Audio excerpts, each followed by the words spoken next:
Tervetuloa taas tänne Leffahullu-podcastin pariin. Tällä kertaa arvostelussa Charlie McDowellin ohjaama ja Tove Janssonin kesäkirjaromaaniin pohjautuva elokuva Kesäkirja. Elokuva tähdittää Glenn Close ja se on tulossa ensi-iltaan nyt tulevana perjantaina.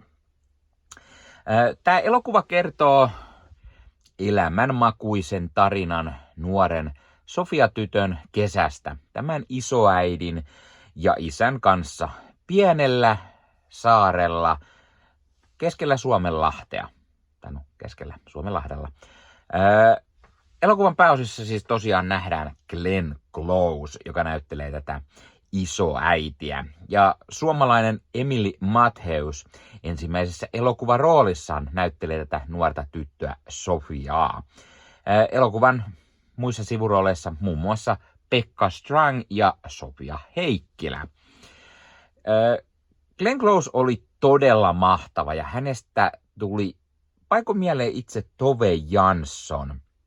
Elokuva muutenkin tulee vähän mieleen, että se on eräänlainen elämänkerrallinen leffa Tove Janssonista tai tällainen hänen kesästään tai rakkaudestaan Suomen kesään ja luontoon. Ja Glenn Close tekee todella hyvää roolisuoritusta. Myös tämä nuori Emily Matthews toimii oikein mainion ihastuttavasti ja tämän nuoren tytön ja isoäidin suhde, se on todella ihastuttavaa ja he ovat tällaisessa ihastuttavassa miljöössä keskellä Suomen kesää. He on oikeastaan tämmöinen todellinen niin kuin voimapari, dynamic duo. Tämä elokuva on suomalais-brittiläistä tuotantoa ja suomalaisena tuotantoyhtiönä itse asiassa on Helsinki Filmi.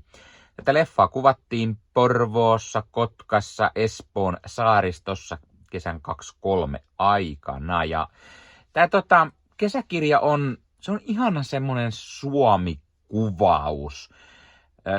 Samalla tämä on osittain semmoinen surullisen melankolinen Suomi-kuvaus myöskin, mitä nähdään melko usein suomalaisissa elokuvissa. Vaikka tämä onkin brittiläistä tuotantoa, niin tässä jotenkin on onnistuttu kuvaamaan tämä todella hyvin. Ja kuten mä sanoin, tämä on vähän niin kuin tämmöinen Toven omaan elämään pohjautuva elokuva. Niin kuin, tämä on sellainen, mitä hänelle on todennäköisesti mökillä joskus tapahtunut. Itse ehkä kuvittelisin, että hän on tämä vanhempi nainen. Tai sitten siinä voi olla myös hänen lapsuudestaan asioita. Tämä on samalla rakkauskirje Suomen kesälle, Suomen luonnolle, suomalaisia kansanperinteitä kunnioittava. Tässä nähdään suomalaisista ruokaa, tämmöistä kesäruokaa, huudet, perunat ja kalat ja niin poispäin. Ja tässä on suomalaisia lauluja, mitä kuunnellaan ja tuttuja tämmöisiä juhannustaikoja ja perinteitä. Ja tämä on oikein ihastuttava semmoinen vanha asetelma. Tämä elokuva ei kerro suorastaan mihin aikaan se sijoittuu, mutta olettavasti tämmöinen noin 60, 70, 80-lukua, ehkä enemmän sinne 80 puolelle. Ja se on tosi ihanasti lavastettu, puvustettu ja kaikki se Suomen luonto ja se saarimaisema ja se pieni mökki, niin se on vaan niin ihanan semmoista suomalaista ja kiva tällä tammikuussa katsoa tätä elokuvaa ja tuli heti semmoinen Suomen kesän kaipuu ja haluaisi tuollaiselle samanlaiselle mökkisaarelle, tuollaisen vaatimattoman pieneen mökkiin ja siellä viettämään kesää. Tässä elokuvassa on myös tällä päähahmo, tämä Sofia, hänen isänsä on menettänyt vaimonsa, samalla tietysti Sofia on menettänyt äitinsä ja se isän suru ja sitä kautta tämän lapsen suru ja se kaikki, se on jotenkin niin koskettavasti, haikeasti tehty. Samalla se on osittain vähän kaameaa seurata ja ajatella tällaista tilannetta. Samalla tästä hiukan tulee ehkä mieleen Muumi. Tässä on vähän samankaltaisuutta havaittavissa. Samanlaisia hahmoja esimerkiksi. Tulee mieleen kovasti, mikäs tää niin kuin Naapurisaaren setä, tulee vähän mieleen jonkunlainen merikapteeni tai Nuuskan Muikkunen tai joku tällainen ja muutenkin vähän semmoista samantyylistä rakkaudesta luontoon ja näin. Tässä vähän häiritsee se, että elokuva on elokuva suomalaisuudesta, suomalaisesta kesästä, luonnosta, jene. Mutta tässä elokuvassa puhutaan englantia, eikä suomea. Ja kun me kuullaan tässä välillä suomalaisia vanhoja kappaleitakin, mitä kuunnellaan, niin se on niin kuin tosi outoa, kun ajattelee sitä, niin kuin, että tässä puhutaan englantia. Toki tämä on tehty heti siis isommille markkinoille, koska tämä on suomalais-brittiläistä yhteistyötä ja Glenn Close myös pääroolissa, niin kyllähän se nyt ymmärtää, mutta jotenkin se oli vaan niin kuin hassua ajatella tämä, että tämä kaikki on niin suomalaisuutta ja silti tässä ei edes puhuta suomea, vaan englantia. Se jotenkin pikkusen rikkoo niin sanotusti sitä immersiota, että olisi voinut ajatella sen niin kuin kunnon tällaisena. Mutta sitten taas toisaalta, koska se Glenn Close siinä pääroolissa on jotenkin niin ihastuttavaa katsoa, miten hän on vanhana ja koittaa pärjätä siellä niin kuin saarella ja tekee niitä omia tuttuja asioitaan. Tämä isoäiti oli ollut siellä vuosikymmenet aina kesäisin käynyt siellä mökkisaarella ja miten paljon hän rakasti sitä ja näin. Tässä elokuvassa on se, että se ei ihan hirveästi avaa ehkä näiden niinku hahmojen taustaa. Se avaa niinku, se avaa tarvittavan määrän hahmojen taustaa. Et esimerkiksi me opitaan leffan kuluessa asioita tästä isoäidistä, miten hän on ollut joskus tuomassa partiota Suomeen ja rakastanut teltassa nukkumista ja näin, mutta miten hän sitten vanhuudessaan on niin kuin vanhemmiten unohtanut tällaisia asioita, eikä enää muista kaikkia asioita, miltä esimerkiksi tuntuu juuri teltassa nukkuminen tai näin. Ja tämä niinku, kuvaa hienosti sen, miten ihminen vanhemmiten alkaa unohtamaan asioita, mutta samalla muistaa niitä tiettyjä, mutta osaa myös nauttia sellatti isoäidit herätessään aamuun tulee ulos ja haistelee sitä luontoa ja ilmaa ja miten siellä niinku tulee se Suomen kesä, mutta siellä tulee just se semmoinen Suomen kesä, eli vettäkin voi sataa ja kauheita myrskyjä olla välillä. Ja tää on todella onnistunut siinä mielessä. Mä olisin jotain ehkä kaivannut lisää tältä elokuvalta. Mä en oikein tiedä mitä. Tää elokuva on onnistunut sellaisena kuin se on, mutta se on tosi rauhallinen ja semmonen. Sitten olisi kaivannut jonkun pikkupotkun vielä vähän niin kuin lisää.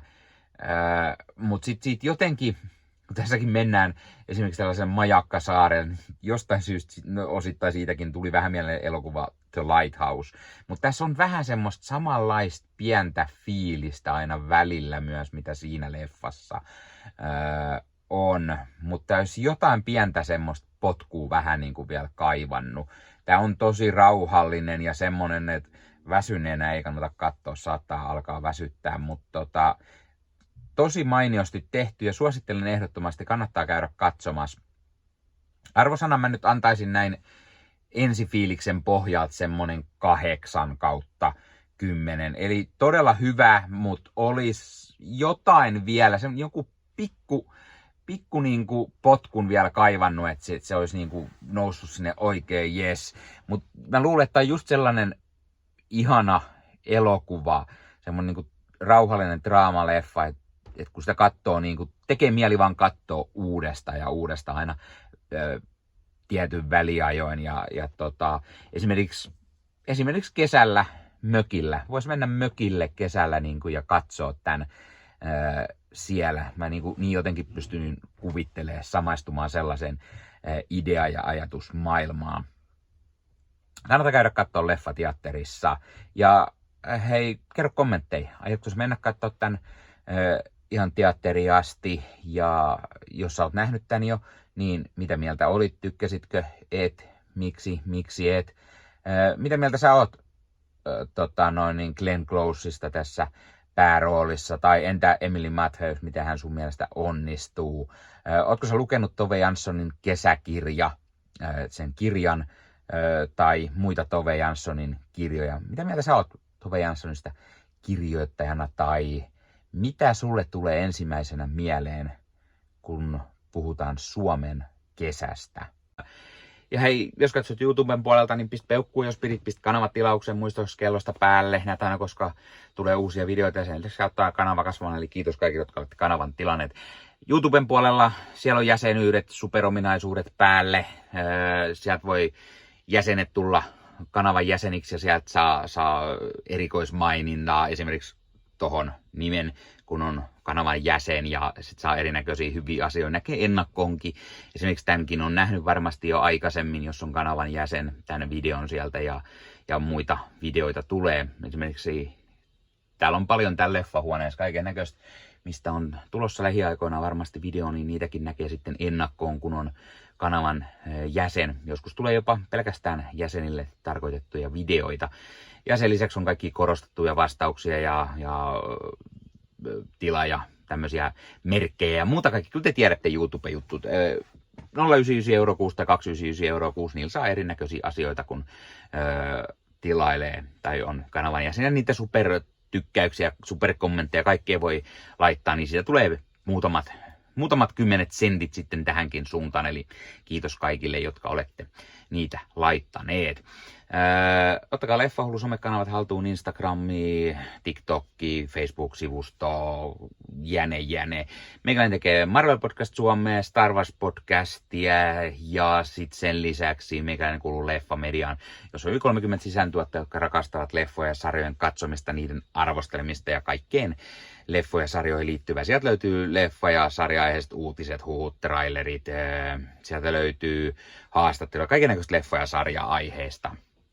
Ja jos taas haluat ostaa fyysisiä leffoja, niin suomikassu.fi verkkokaupasta voi käydä ostamassa itselleen 4K:ta, DVDtä, Blu-raytä. Siellä kun käyttää koodia Leffahullu, saa 5 € alennusta, kun ostaa yli 60 €. Mikä se mukavampaa? Pikkualennus, ostaa leffat ja sarjaiset fyysinä hyllyyn, koska koskaan ei voi tietää, koska kun suoratoistopalvelu lähtee muokkaamaan leffoja, poistamaan niitä valikoimastaan. Usein kuvan ja äänenlaatu kärsii, koska suoratoistopalvelun pittivirta ei riitä. Kun leffa on fyysinä hyllyssä, siinä on paras mahdollinen kuvan ja äänenlaatu ja silloin niin kuin tietää, että varmasti saa laatu. Sen lisäksi fyysinen leffoissa on esimerkiksi bonusmateriaaleja elokuvan tekemisestä. Ostat jonkun erikoisjulkaisun, tyylikäs steelbook vaikka tai premium-julkaisu, niin tulee kaikennäköistä lisähärpäkettä myös mukana, magneetteja, julisteita, kirjasta, vihkosta sen leffan tekemisestä, kaikennäköistä muuta mukavaa. Sen takia fyysinen formaatti on aina jees. Noniin, tää oli Leffahullu podcast tällä kertaa. Ei muuta, ensi kertaa. Se on moro.